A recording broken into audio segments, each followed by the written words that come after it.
Hello and welcome to the Rejection Diaries Season 2 with me, Stuart White. Today I am joined by Becky Orwin, who is an author and is going to discuss her experiences with rejection, what that has, how that's impacted her in the past, and what she's learned from it, and how that will help her moving forward as a writer. First of all, hi Becky, lovely to have you with us. Hi Stuart, it's nice to be here. So could you tell the people that are listening a little bit about your writing journey today, where it all started, what was the inspiration to become a writer, and how things have gone since then? Yes, of course. So I started writing when I was very young. I was about sort of 13, 14 when I started writing. And it was something that I'd always done little bits of, but I'd never kind of done it very seriously. And then I had an English teacher, the kind of classic story, who was really kind about what I'd written and said to me, like, you need to finish something. Like she said, kind of, you've written all these beginnings and they're great, but you need to finish something. So I went away and finished something, and it was it was a like proper epic fantasy swords and dragons story. But I finished it, and I was really really proud of it. So I sent it off to agents. Like I sort of found out my friend's dad had a copy of the Writers and Artists yearbook, so I nicked that from his shelf and kind of went through it and figured out how to send it off. This was kind of 13 years ago now, so this was when they were still kind of postal submissions for the most part. Sent off, I can't even remember how many now, quite a few, and got back lots of very polite rejections. I had one agent who asked to speak to me, but she'd kind of said, this book isn't right, but you've got a lot of potential, especially for your age. And she was kind of like, she was really kind, and I kind of was very buoyed up by that. So I went away and wrote something else, which I sent off again. And I think that was slightly better than the first thing, which in retrospect was terrible. And wrote something a little bit better, sent that off, got lots of rejections for that. I think I got one full manuscript request, but other than that, lots of rejections. There was a bit of a gap then where I was at university, and I did a master's in creative writing as well. And so I was just kind of like trying a few different things. I wasn't working on a specific project while I was doing that. And then during my master's, I wrote my third book, which I think was the first good one. Sent that off everywhere. I think I got 3 full manuscript requests for that and 40, 50 rejections, something like that. Then went away and wrote a 4th book. The story starts to get a bit repetitive now. Was sending that off at the beginning of last year, and I didn't send off very many of that because I had a couple of I had some really nice rejections for that, where they were kind of saying there's a lot of potential here, but it's not quite right for this reason or that reason. And they were quite similar things I was being told, so I kind of stopped sending that one out, and kind of put it in a drawer, and hopefully one day I intend to kind of like dust it off and give it a rewrite. But I was already working on my most recent story, which is my 5th one, which I'm in the midst of sending off now. Perfect. And yeah, you're right. There's so much about that story that the people listening will feel some familiarity with. They'll have experienced similar things themselves. So you've written 5 books now. Obviously, that is that's very impressive. Like the majority of people don't finish their first book, do they? So to have churned out 5 whole manuscripts, amazing. How difficult was it initially when you started sending out your work, to manage the rejection? Because I know from my own experience, there's always a degree of hope there. You think that what you've done is good, and you hope for something. So how difficult was that for you at first when you a newer writer? I mean, I think at first it was brutal. I mean, when I was sending off my first one, I was 15, 16. And because I was 15, 16, I was completely under the impression that all the agents would want to snatch my hand off and I'd be a best-selling author overnight. So when that wasn't what happened, it was really hard. And I think I think it was partly being so young and quite naive about the industry. Like I knew so little outside of the books that I like to read and the bits that I'd read in the Writers and Artists Yearbook, that it was kind of, I don't want to say delusion because it's not a delusion, but it was kind of like blind hope the whole time, where I was just kind of like so upset when a rejection came in, but then would quite quickly pick myself back up and be kind of like, oh well, more fool them. Like the next one, I'm sure will say yes, because how am I going to be a best-selling author if the next person doesn't say yes? That's ridiculous. It's interesting. So do you think your youth, and we know that younger people are generally quite resilient and able to pick themselves up quicker sometimes than the more experienced members of the population. Do you think that helped you then with that first book, being younger? I think it did. I definitely think it did, because I just didn't. I had so much hope. Like I was basically convinced that it would be fine, and I mean, when I was in school, I was pretty sure that I was probably the best in my English class at writing, and that was my only real measurement. So I thought, well, I must be Yeah, fantastic. yeah. I'm slightly better than these other 25 kids, so I must be better than everybody. And I, I think it is something that kind of like I found every time I've done it. I think I found it harder. I think I've had less of that hope, yeah. um, which really kept me going when I was first submitting. Uh, do you, that's interesting that you say that the hope has decreased with each subsequent submission of the novel. But do you think that there's something else that balances that? Does the experience and also the knowledge of how difficult it is, and reading more about other writers' journeys and so on, does that help to sort of counter that It reduction in hope? definitely does. It definitely does. Yeah. Like I think kind of whilst I do think that the kind of the hope I have each time has gone slightly down, I do think that each book has been slightly better. So Hmm. that really helps, that you feel kind of like, oh well, I got somewhere with the last one, even if it wasn't where I wanted. So, and I think this one's better. So hopefully I'll get a little bit further.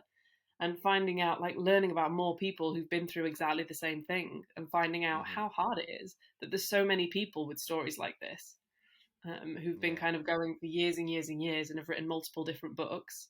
Um, and the stories you hear are that they usually get there in the end. Yeah, yeah, exactly. Perseverance is the number one quality that every writer I've ever spoken to has said is really needed. Absolutely. What? My brother's always saying that persistence and failure don't go together. Yeah, exactly. Yeah, they are opposites, and you only ever fail if when you stop. So yeah, no, that's it's really, I love talking to people who have been through that kind of that level of overcoming lots and lots of obstacles, but are still going and still going strong as well. I wanted to ask next about support systems and people that you can turn to in times of rejection. So, do who do you have around you? From obviously when you were younger, it would be a different group of people to now. But how has that changed, and how has that helped you over the years?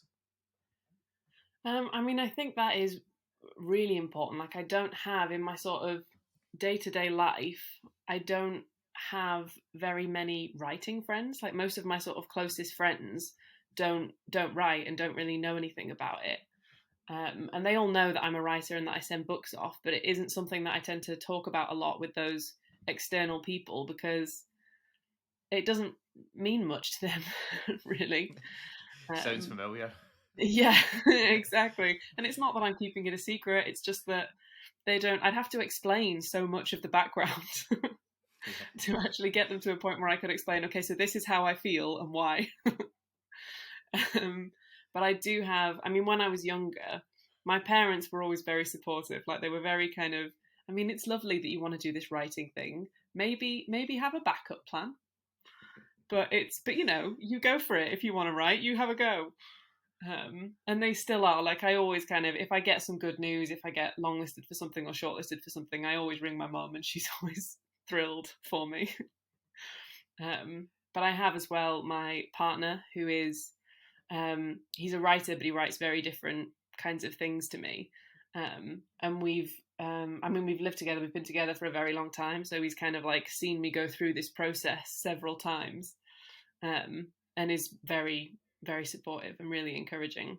And it just helps to have someone to kind of have a rant to, like when you get a particularly brutal rejection, to just, I think to just let yourself feel it and to just have a bit of a rant and say a lot of things that you know are really unfair, but you feel them in the moment, so you've just got to let them out to someone. And yeah, and that's interesting. That leads us on nicely to what I was going to ask was, so when when you receive a rejection from one of your manuscripts that you have sent out to agents or to competitions, what is your go-to way of coping with that, of handling it?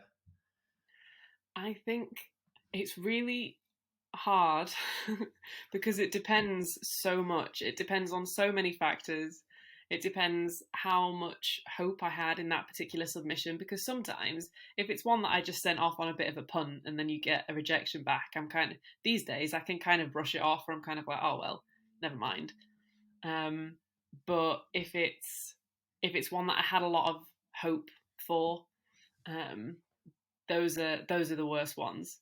I actually had last year, I think maybe the worst rejection I've had, and this was mostly my own fault, was last year I entered the Bath Children's Novel Award with my new story. It was the first thing I'd sent the new story off to, and I was like so pleased with it. I was so sure that this was the one. And I sent it off and I didn't get longlisted. But then, because I think for the Bath you had to get 4 yes votes from the 4 readers to get longlisted. And so I emailed the competition runners and said, like, I know you're really busy, but if you have time to tell me what votes I got, I'd really appreciate that. Because I thought, oh, well, if I got 2 or 3 yes votes, that'll really cheer me up if I know that I was close but not quite there. And she emailed me back to say I hadn't got any. I'd got 4 no's. And I was just like, why have I done this to myself? I made it so much worse. It's And so that hard one, though, isn't it? Because you want that knowledge, but then sometimes you exactly. don't. But sometimes you don't want that knowledge as well. Exactly. And I think that a lot, where kind of like, because I often, when I'm sending things off, I'll be checking my emails constantly, and I'm checking them in case of good news. I don't actually want the bad news. Yeah, I want I, all the rejections to go into a separate folder that I can check when I'm like feeling sturdy, like on a Friday morning when I'm like, okay, I'll have a look at the rejection folder now. yeah. I know it would be nice if there was a way to do that. It would. What? So tell me then, what is worse for you as a writer, for you personally? Is it to never hear back from an agent or to get a rejection? I would much rather get the rejection. I'd much Yeah, rather know for sure. Like, whilst it's worse in the moment, but yeah, I would much rather know, because I just kind of, because then it's sorted then, isn't it? You can put like a red highlight on your spreadsheet and move on and kind of like get on to the hmm, next thing. So whilst it's worse in the short term, but I've thought this as well, like a lot of the rejections that I've found the hardest have been ones where I felt like I was close. So it was a full manuscript rejection, or I kind of got shortlisted for something but then didn't get to the next stage. And yeah, those ones are always the worst in the moment, but in the long term, they're actually better, because once you're kind of over the initial disappointment, you can think to yourself, but actually, I still got further than I could have. Like, it was good, it just wasn't the best. yeah. That's true. You've got to take every little bit of positive and sort of channel that because Exactly. And it's much easier to do that after a few days. yeah, definitely. Yeah, yeah. Yeah, I've definitely had experience with that where I've been more devastated by somewhere where I've got close than something where I've just had a flat out rejection. Yeah. I wanted to ask you as well. Now that you've obviously got a lot of experience with sending your work out and learning how to deal with it, coming back with a less than ideal response. Do you have any tips or advice that you'd maybe like to share with your younger self that you've learned in the years since? I mean, I do think, like, I think it's the kind of standard bit of advice, but I think it's because it's true. I think it's the best one, is to start working on something else. Like, as soon as you start submitting one book, start working on something else. Like, even if you're not trying to do kind of 2,000 words a day or whatever, even if you're just thinking about it and kind of like making notes and and sort of dreaming about what the new thing could be. I think that really helps. I think it really helps to sort of mentally move on a little bit, even though you don't know what the result's going to be, to just sort of like keep going. Yeah. Because it makes you feel like then if you do end up getting a kind of like bucket load of rejections, then you're like, oh, well, I've already started this new thing, so there's no kind of I've got to finish that, haven't I? Yeah. And if you keep going, then you'll just keep going until you get there. Yeah, that's really good advice. And actually, I for the first time I took that advice this year. I sent out some work in March, and I immediately got to work on something else. And by the time I acknowledged that I wasn't going anywhere with the one I sent in March, I'd already pretty much finished the next one, and I'd almost like the buzz that you get when you're writing something that had been channeled into the new thing, and so it Yeah. was less of a disappointment, I think, with the original one. Yeah, I mean that's amazing if you finished it by the time you kind of like had reached a sort of conclusion on the first one. I'm kind of like I'm just because I'm so distracted when I'm sending submissions off. Like it's so difficult to settle to anything that I'm still very much in the planning stage where I'm just trying to sort of like have half an hour a day where I sort of sit down and have a think and see if I can like build up any more ideas. Yeah. But it still helps, and I think in the Oh sort yeah. of immediate, it helps a huge amount. And I think in the sort of immediate, when you first get the rejection and you just have that sort of like crushing disappointment, I've kind of like, I think I've learned to just let myself feel it. That kind of, there's no point sitting there being annoyed with yourself for kind of Hmm. taking it too seriously or kind of like, well, why did you think you were going to get that? That was a ridiculous thing to hope for. And that it doesn't help at all. You've just got to kind of sit there and be like, well, this is horrible, but tomorrow I'll feel a bit better about it. And the day after that, I'll feel better than that. So it'll pass. And I think that is something that I didn't have at the beginning that I definitely have now, is that I know that however bad I feel in the moment, it'll pass. And I might get some good news next week, and then I'll forget that Yeah. this ever happened. Yeah, exactly. Fingers crossed for that. The last thing I wanted to ask you about was what are your own we always I like to finish talking about you personally, so what are your sort of personal goals going forward with your writing? What are you hoping to achieve over the next year or two? And if you want to, you can tell us a little bit about anything you're working on, any new works in progress. um, I mean, I think for me, it's just always kind of carrying on. Like it's just kind of starting the next thing and trying to. And I do kind of like I tend to when I start working on something new, it tends to be fairly different to the thing I was working on before because I'll Hmm. be in the mood for something different. Like I'll want to try something that's got a different sort of tone, and I like that because I think it keeps me interested. The thing that I'm sending off at the minute is a sort of middle grade supernatural adventure, um, and I'm thinking for the next story at the minute, I think it might be young adult, so it might be a sort of slightly older audience and a slightly more um, the middle grade story was set in the sort of real world but with some supernatural elements, and I think I might go to a sort of like proper fantasy world for the next one, um, Brilliant. which I really like doing. I always feel at the beginning whenever I do a sort of fantasy world, I spend so much time planning the world, it takes me so long to actually put pen to paper because I just start thinking about how does transport work in this world. I can very much relate to that. I've written a couple of fantasies as well, and you do spend so much time. There's so much to think about, like transport, religious belief systems. Who Yeah, law enforcement.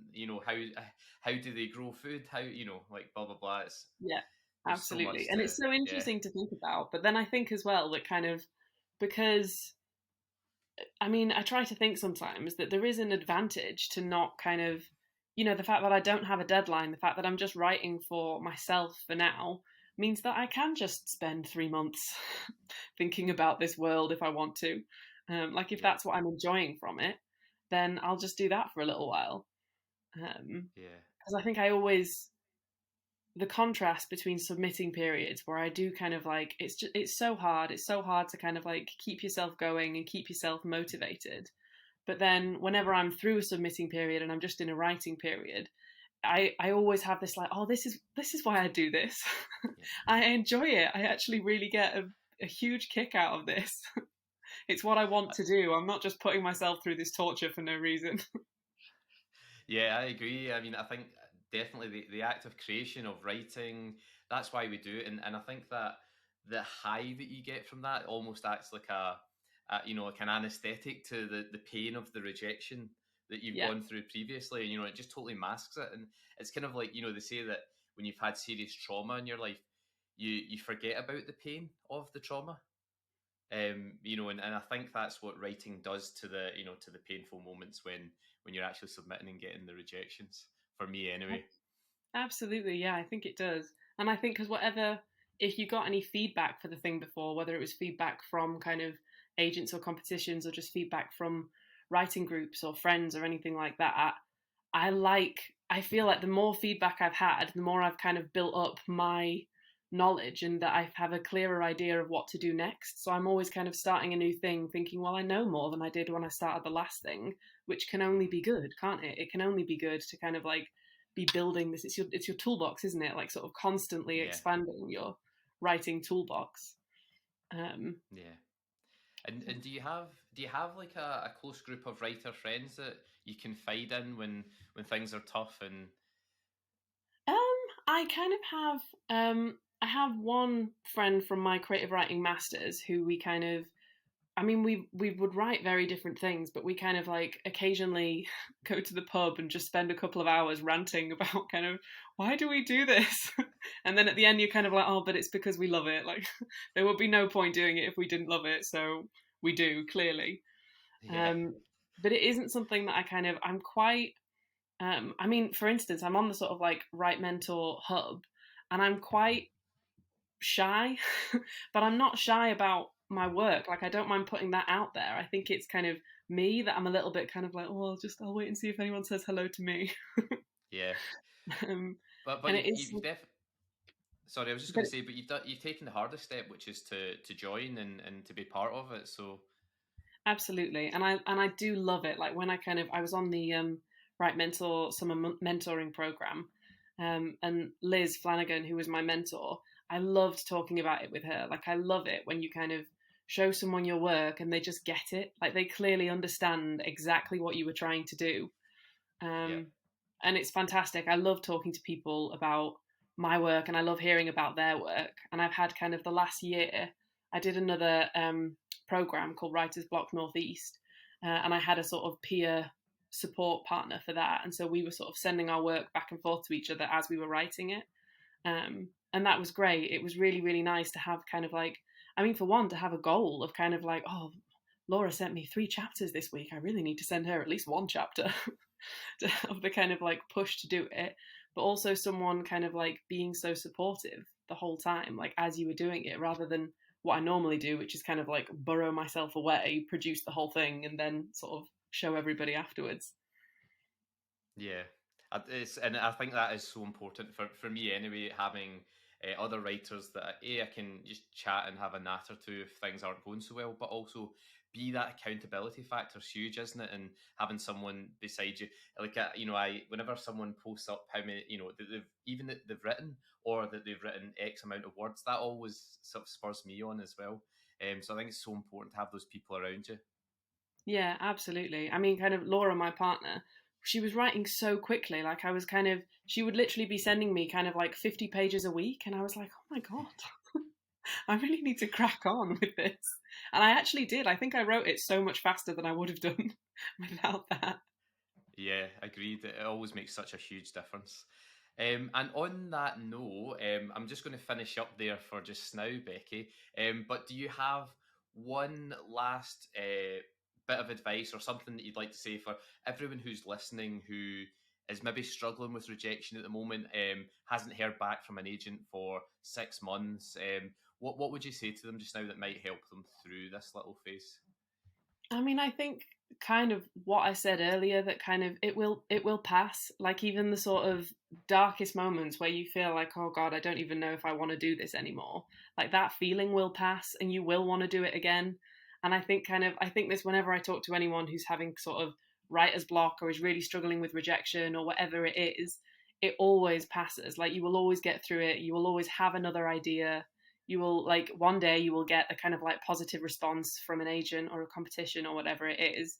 If you just, the only way that you will never get published or never get whatever it is you want to achieve from writing is if you give up.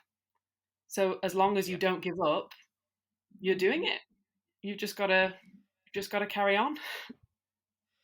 And that's I think that's a perfect sentiment to end on. So thanks so much for joining me, Becky. It's been a real pleasure to chat to you and to share your experience a bit. And I wish you all the best with your writing. Thank you. It's been great. Thank you so much.